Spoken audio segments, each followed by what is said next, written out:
नमस्कार, स्वागत है आपका भारत ए टू जेड टीवी न्यूज में। हमारे खास प्रोग्राम शख्सियत में हम आपको एक ऐसे शख्स से मिलवाने जा रहे हैं जिन्होंने अपने बहुत कम उम्र में, छोटी सी उम्र में अपने क्षेत्र का, अपने माता पिता का और अपने जो उनके समर्थक है उनका नाम रोशन किया है। दरअसल उत्तर प्रदेश के हमीरपुर जिले के राठ कस्बे में रहने वाली एक बिटिया आरती वर्मा, जिनके पिताजी का नाम खेमचंद वर्मा है, जो चरखारी रोड में निवास करती है, इन्होंने विश्व रिकॉर्ड बना दिया है और विश्व रिकॉर्ड में इनका नाम भी दर्ज हुआ है। आखिर इन्होंने क्या किया है और कैसे उनको इसकी प्रेरणा मिली है, उस पर हम चर्चा कर लेते हैं। हमारे साथ इस वक्त बैठी हुई हैं आरती वर्मा। आपका बहुत बहुत स्वागत है हमारे टीवी चैनल पर। मैं आपको बहुत बहुत धन्यवाद करती हूँ, आपके इस चैनल का बहुत बहुत धन्यवाद करती हूँ।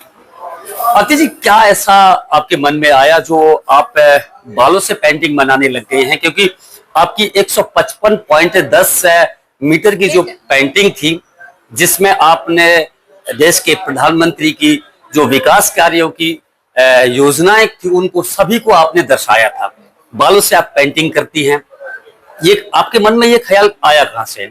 आया ऐसा कि मैंने बताया भी था कि मैं जो है रंगोली से वर्ल्ड रिकॉर्ड बनाना चाह रही थी, लेकिन उसके लिए जो है 50,000 की समथिंग खर्चा आ जाता, तो मेरे पिताजी में इतनी क्षमता नहीं थी। तो अम्बेडकर समिति बैठी हुई थी, मीटिंग चल रही थी, उसमें कम से कम 30 लोग थे। तो मैंने उनसे बात रखी कि मैं आप सभी का पैसा नहीं मांग रही, जो चंदा है समाज का, मैं वो पैसा सपोर्ट के लिए मांग रही हूँ। तो उन्होंने बहुत सारी गोल गोल बातें करके घुमाया और फिर जी हाँ, जब मैंने उनसे कहा तो जवाब मिला मुझे कि अपनी भुजाओं में दम हो तो बनाए वर्ल्ड रिकॉर्ड, हमसे क्यों सपोर्ट मांग रही है? तो हाँ, मेरी भुजाओं में दम था और सपोर्ट करने वालों में दम था, भाइयों में दम था, और बनाया वर्ल्ड रिकॉर्ड और आगे भी और भी वर्ल्ड रिकॉर्ड बना कर। अच्छा, फिर जब आपको आपके समाज के द्वारा ये चीजें सुनने को आई तो फिर आपके लिए सपोर्ट के लिए कौन आगे आया? हाँ, राजपूत समाज सबसे ज्यादा आगे था। विधायक जी थी, अध्यक्ष जी, चेयरमैन साहब, जिससे जितना हुआ उन्होंने किया और समाज ने भी बहुत सपोर्ट किया। अच्छा, आप का नाम विश्व रिकॉर्ड में दर्ज हुआ है, आपको लेकर कौन गया था और कहाँ पर ये आपको सम्मान मिला है और कैसे आपका नाम विश्व रिकॉर्ड में दर्ज हुआ है? मैं विधायक जी का बहुत बहुत धन्यवाद करती हूँ, जो मुझे मुंबई तक लेकर गई और वर्ल्ड रिकॉर्ड ऑफ एक्सीलेंस का अवार्ड मेरे साथ लेकर के आई। मैं उनका जितना भी धन्यवाद करूं वो कम है। अच्छा, मैं चाहूंगा कि आपको जो अवार्ड मिला है, एक मेडल्स जो आपको वर्ल्ड रिकॉर्ड के द्वारा मिला है, इंग्लैंड की वो संस्था, अगर आपके पास हो जरा दिखाइएगा, हमारे दर्शक देखना चाहेंगे कि ये टाइटन का स्मार्ट वॉच है। अच्छा, आपका ये मेडल है जो वर्ल्ड रिकॉर्ड वालों ने दिया है। ये इंग्लैंड की संस्था, इंग्लैंड, ये कहाँ पर मिला था आपको? जी, मुंबई में मिला है। एक ट्रॉफी भी है और सर्टिफिकेट है जो घर पर रखा हुआ है। अच्छा, मुंबई विधायक जी भी आपके साथ गए थे? हाँ, अच्छा, अब तो आपके लिए बड़ी खुशी की बात है, गिफ्ट आने लगे ढेर सारे। अभी हाल में भी एक गिफ्ट आया है, ये 12,000 रुपए की स्मार्ट वॉच भी भेजी है, तो अब तो खुशियां ही खुशियां हैं। आप तो हाँ, मैं उनका भी बहुत बहुत धन्यवाद करती हूँ जो मेरे लिए स्पेशल गिफ्ट रखा था।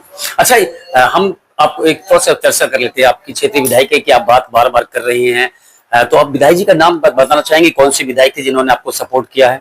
माननीय श्रीमती मनीषा अनुरागी जी दीदी हैं। मैं उनको दीदी ही बोलती हूँ क्योंकि मेरे लिए वो एक फैमिली मेंबर्स की तरह हैं। और बाकी जब मैं उधर गई तो मुझे कहीं पर भी ये नहीं लगा कि मैं विधायक जी के साथ गई, ऐसे लग रहा था जैसे माँ के साथ हूँ। अच्छा, आपको लग रहा था कि विश्व रिकॉर्ड बनाना एक छोटी सी बात है कि हमने बोल दिया और हो गया, इसके लिए कितनी कठिनाइयों का सामना आपको करना पड़ा जब आपके समाज ने आपको दुत्कार दिया कि हम आपकी मदद नहीं करेंगे? ऐसे में विधायक जी ने आपका हाथ थाम लिया। उस वक्त आप निराश हो रहे थे? जब मैंने आपका पहला इंटरव्यू लिया था तब आपको लग रहा था कि विधायक जी आपका फोन रिसीव नहीं कर रहे हैं, आपके मन में कहीं ना कहीं कुछ ऐसे ख्याल भी आने लगे थे कि ऐसा ना कहीं ना कहीं विधायक जी भी आपका साथ छोड़ दें, ऐसा कुछ मन में ख्याल आपके आया था उस वक्त? विधायक जी पर तो पूरा भरोसा था कि बहुत सारी चीजें ऐसी होती हैं कि जब सदन का काम होना बहुत सारी व्यस्तता थी, लेकिन फिर विधायक जी की कॉल आई, फिर बोले हैं कि और हम जो है इस पेंटिंग का जो है आपको योगी जी से, मुख्यमंत्री जी से मिलवाने ले जाएंगे और इसके लिए मैं उनका बहुत बहुत धन्यवाद करती हूँ जिन्होंने मुझे ये शब्द बोले हैं। अच्छा, उस टाइम पर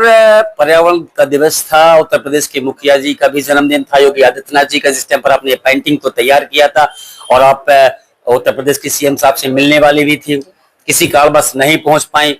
बॉम्बे में एक शो था जिसमें कहीं ना कहीं आपका विश्व रिकॉर्ड में नाम दर्ज होना था। उस टाइम पर आपके पास फाइनेंशियल चीजें भी नहीं थी कि कहीं ना कहीं आप वहां तक सफर कर पाए, वहां बॉम्बे पहुंच पाए। तो फिर ये जो फाइनेंशियल चीजें हैं इस कैसे अरेंज कर पाई थी आप? विधायक जी के द्वारा ही हुआ था, क्योंकि पिताजी में तो इतनी क्षमता नहीं थी कि मुंबई तक ले जाना, वो यात्रा का जो खर्चा था वो दे पाना मुश्किल था पापा के लिए। फिर विधायक जी आगे आए, उन्होंने मेरा सपोर्ट के घर तक लेकर के गए, मेरे साथ रहे, वो मुझे बहुत अच्छा लगा।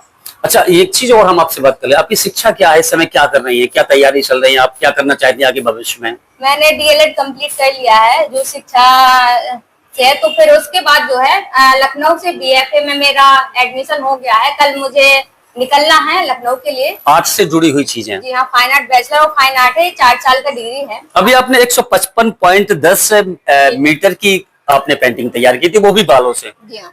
कैसे कर लेती हैं बाल, कहाँ से इतना इकट्ठा कर लेती हैं, कैसे उसको आप कट करती हैं? तो ये मैं बता दूं कि 12 खंबा के पास में है बाबा हेयर सैलून। सैलून से आप बाल अरेंज करती हैं? हाँ, मैं बोरी रखाती थी, फिर जब घर जाती तो भैया कॉल कर देते तो मैं उठा लाती थी। उसके बाद बहुत सारी चीजें सामने आई कि उनको इतने ज्यादा गंदे थे, उनको वॉश करना, शैम्पू से वॉश करना, फिर उसके बाद जो हेयर कंडीशनर करना, और मेहंदी की, जब हम थोड़े से बालों में मेहंदी करते हैं तो धुलने में बहुत टाइम लगता है, कई बार धुलते हैं। फिर 5 बोरी बालों को धुलना बहुत मुश्किल था, उनको सुखाना, उसके बाद कट करना। सुबह 6 बजे मैं बैठ जाती थी कट करने के लिए, रात की 12 बजे तक कट। 12 बजे तक, यानी लगभग आप 18 से 15 से 18 घंटा पेंटिंग में देती थी। कहीं ना कहीं ऐसा नहीं था कि कभी मानसिक रूप से दबाव पड़ रहा हो आपके दिमाग में कि कहीं ना कहीं मुझे कोई चीजें ऐसी ना हो कि मैं किसी बीमारी से ग्रस्त हो जाऊं? आपको रोका नहीं आपके माता पिता ने? माता पिता ने भी रोका, और मेरी दादी है बोल रही थी मुझे तो कोई लाखों रुपया भी दे तो मैं एक काम न करूं, इससे रोको, कहीं ऐसा ना हो माइंड में गर्मी चढ़ जाए तो इसका माइंड डिस्टर्ब। अब आगे क्या करना चाहती है? 155 मीटर से भी अधिक कुछ करने का विचार है?